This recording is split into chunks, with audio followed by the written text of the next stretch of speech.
नमस्कार विद्यार्थी मित्रों, लिबर्टी स्कूल बाबर द्वारा आयोजित ऑनलाइन क्लास में आप सबનું સ્વાગત છે। चलो तो विद्यार्थी मित्रों, आज આપણે तत्वज्ञान में ધોરણ 12 પ્રકરણ નંબર 3 अनुमानना नियमो।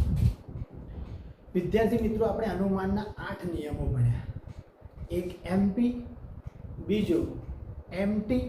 ફરીથી યાદ કરી લઈએ અને નિયમોને નોંધી લઈએ। સમજો एमटी नियम बराबर, पूर्वांगना स्वीकार परथी उत्तरांगना स्वीकारने लगतो नियम कयो छे? पी तो क्यू, पी तेथी क्यू। ओके। बीजो कयो छे? एमटी नी एमपी, बीजो एमटी मोडेस टोनेंडो। शुं कहे छे? पी तो क्यू नहीं क्यू तेथी नहीं पी। ओके विद्यार्थी मित्रों, तेथी नहीं क्यू, तेथी नहीं क्यू।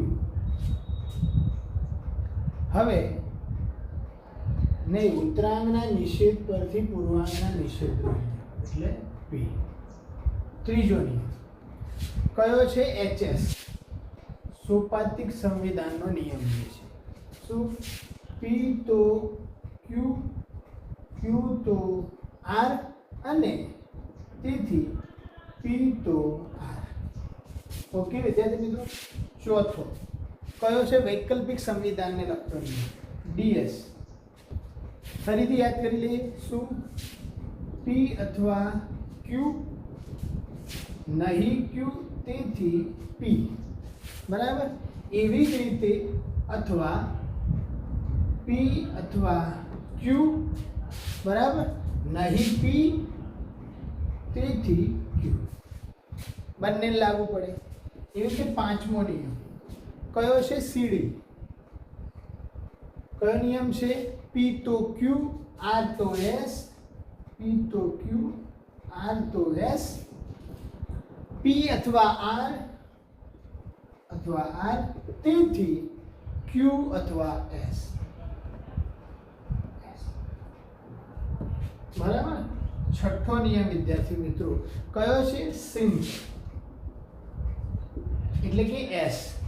કયો? સરલીકરણનો। તો પી એન્ડ ક્યુ તેથી પી એક આ પણ થાય અથવા પી એન્ડ ક્યુ તેથી ક્યુ।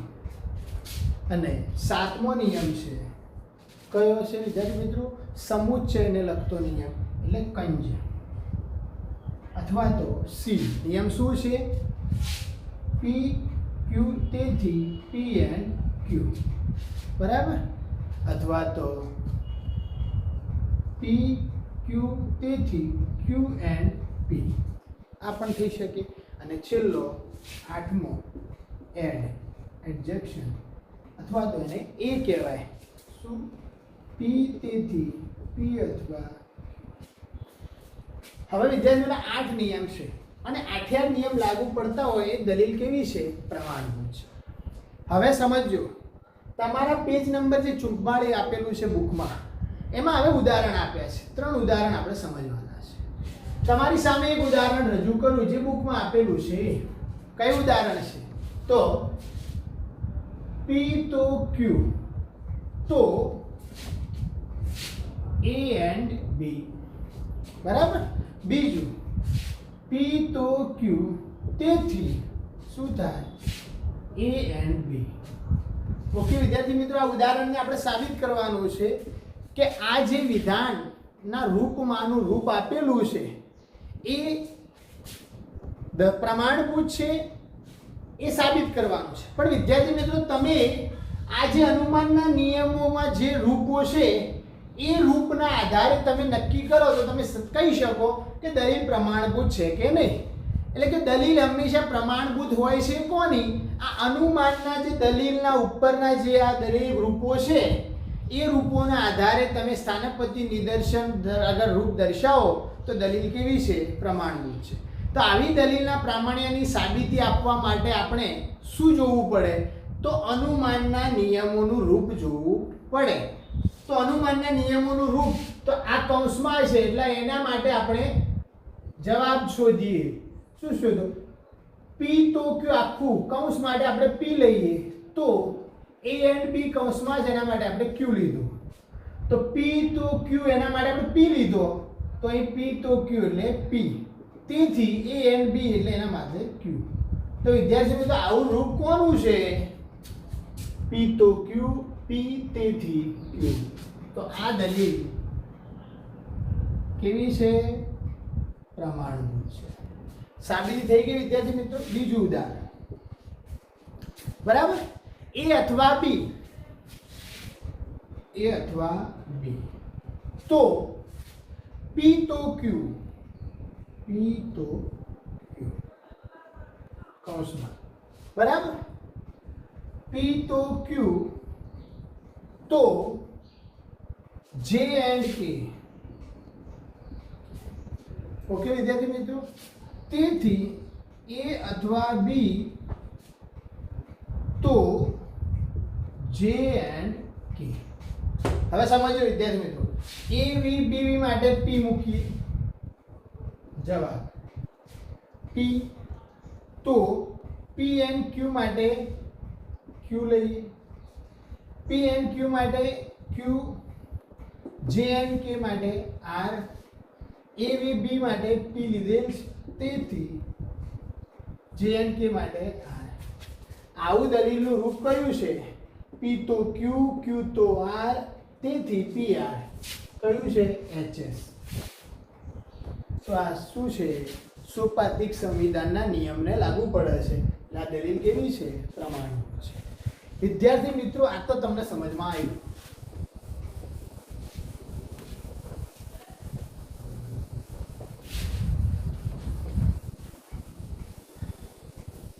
પણ હવે એવું ઉદાહરણ સમજીએ. સમજો આપણે કે આપણે જોયું આના પરથી કે અમુક પ્રમાણભૂત દલીલનું રૂપ સ્પષ્ટ રીતે આપણે અનુમાનના નિયમના આધારે ઓળખી શકીએ છીએ, અને આપણે દલીલ પ્રમાણભૂત છે એવું એના આધારે કહી શકાય છે.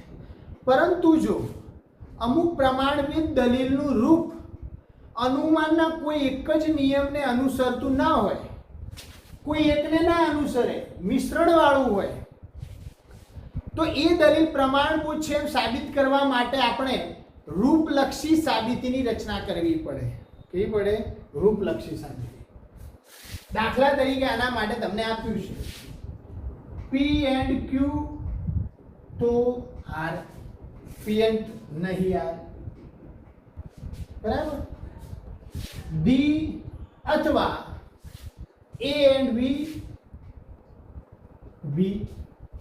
ત્રીજું વિધાન d તો r, અને ચોથું વિધાન p and q તેથી a. હવે વિદ્યાર્થી મિત્રો આવું તમને ઉદાહરણ આપ્યું છે. હવે આમાં તમે આ નિયમની જેમ p અને q મૂકો તો કેવું આવે છે? આપણે પેલાની જેમ મૂકીએ. p તો q માટે આપણે p લીધો, નહીં r માટે આપણે નહીં r લીધો, બરાબર? d એનો એ છે વિકલ્પ માટે આપણે q લીધું, d તો r, p and q માટે આપણે p તેથી a. હવે આવું કોઈ રૂપ છે વિદ્યાર્થી મિત્રો? નથી. તો તમે આને સાબિતી આપી શકો નહીં. તો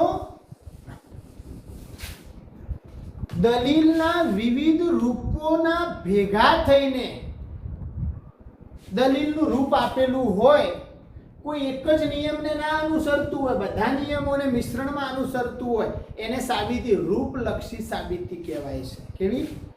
તો આવું પ્રમાણભૂત દલીલનું રૂપ કે અનુમાનના કોઈ એક નિયમને અનુસરતી નથી, માટે આ દલીલ પ્રમાણભૂત છે એમ સાબિત કરવા માટે આપણે રૂપલક્ષી સાબિતી રચવું જરૂરી છે. તો હવે પહેલા તો આના માટે શું કરવું પડે? રૂપલક્ષી સાબિતી રચવું પડે. શું? પહેલા તો વિધાનને આપણે સમજીએ. પહેલું વિધાન કયું છે? p and q તેથી નહીં r, બરાબર? એના માટે આપણે શું લીધું? p. સમજજો. શું અહીં કહે છે કે આ જે દલીલ, આ જે વિધાન છે એને સાબિત કરવા માટે શું કરવું પડે? તો રૂપલક્ષી સાબિતીનું નિરીક્ષણ કરવું પડે.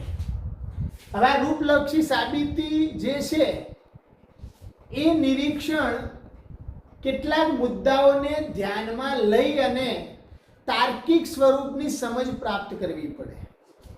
પહેલા તો 4 વિધાન છે, 4 વિધાન માટે પીપી લઈ લો. અને આ તેથી વાળું એટલે ફલિત વિધાન છે. કયા વિધાન? આધાર વિધાન માટે પીપી લઈ લો. બીજું ડી અથવા એ એન્ડ બી પી. ત્રીજું ડી તો આર પી. શું? ચોથું પી એન્ડ ક્યુ પી. બરાબર. હવે વિદ્યાર્થી મિત્રો અહીં સમજજો. હવે 5મું, 6થું, 7મું અને 8મું એ મુદ્દાઓને આધારે આપણે રજૂ કરીએ. પહેલા તો રૂપલક્ષી સાબિતી માટે વિધાન નંબર 1 થી 4 જે આપેલા છે એ દલીલના આધાર વિધાનો છે. એટલે આધાર વિધાનો છે માટે આ કયા વિધાનો છે? આધાર વિધાનો. બરાબર. એટલે એના માટે શું દર્શાવવાનું? પી લખીને દર્શાવવું. બરાબર. હવે ચોથું આધાર વિધાન સામે પી તો ખરું જ, પણ ત્યાં ત્રાસી લીટી કરી અને તેથી કરવાનું. શું કરવાનું? અને વિધાન લખવામાં આવે એટલે એ વિધાન આપેલી દલીલ, વિધાન જે છે આપેલી જે દલીલ છે એનું શું છે? ફલિત વિધાન છે. સમજજો. ચોથા આધાર વિધાન જે છે ની સામે પી પછી ત્રાસી લીટી કરી અને એથી લખીને જો વિધાન લખવામાં આવે તો એ શું થયું? આપેલી દલીલનું ફલિત વિધાન છે આ દલીલ. ઓકે, બરાબર. હવે સમજો ત્રીજો નિયમ. પહેલો નિયમ બધા આધાર વિધાન 1 થી 4 એટલે પી લખવું. બીજો ચોથું વિધાન પછી ત્રાસી લીટી અને એથી લખવું એટલે એક શું? ફલિત વિધાન દર્શાવે છે. શું દર્શાવ્યું છે? ફલિત વિધાન. બરાબર. એ થયું. બરાબર. હવે વિદ્યાર્થી મિત્રો સમજો. વિધાન નંબર 5 આર દર્શાવે. બરાબર. હવે વિધાન નંબર 5 આર એ તમે જોશો વિધાન નંબર 1 અને 4. વિધાન નંબર 1 અને 4. હવે હું ત્રીજો નિયમ છે વિધાન નંબર 1 લઉં. પી એન્ડ ક્યુ આર અને 4. પી એન્ડ ક્યુ. બરાબર. આવું થયું. હવે આના માટે હું જવાબ લખું. પી એન્ડ ક્યુ માટે હું ખાલી પી લઉં, આના માટે આર લઈએ અને પી એન્ડ ક્યુ માટે પી. આવું થયું. એ કયા નિયમને અનુસરે છે? તો તમે જોઈ શકો છો કયા નિયમને અનુસરે છે. તેથી આર થાય. પી તો નહીં આર. બીજું વિધાન પી તેથી આર. કયા નિયમને અનુસરે છે? જુઓ, એમપી ને. પી તો ક્યુ, પી બરાબર તો આ. એટલે કોના આધારે? પૂર્વાંગના સ્વરૂપ પરથી ઉત્તરાંગના સ્વીકારને લગતો નિયમ. એટલે આ જે છે એ પહેલા અને ચોથા આધાર વિધાનના આધારે કયા સ્વરૂપને રક્ષે છે? એમપી. ખબર પડી? છઠ્ઠું નહીં ડી. ઓકે વિદ્યાર્થી મિત્રો. 3 અને 5 જુઓ. ત્રીજો નિયમ ખબર પડી? ચોથો નિયમ. બરાબર. પહેલા તો આના રૂપ લખી દઈએ. હવે છઠ્ઠામાં 3 અને 5. 3 અને 5. ડી તો આર ડી. બરાબર. સમજજો, ડી તો આર અને શું ડી.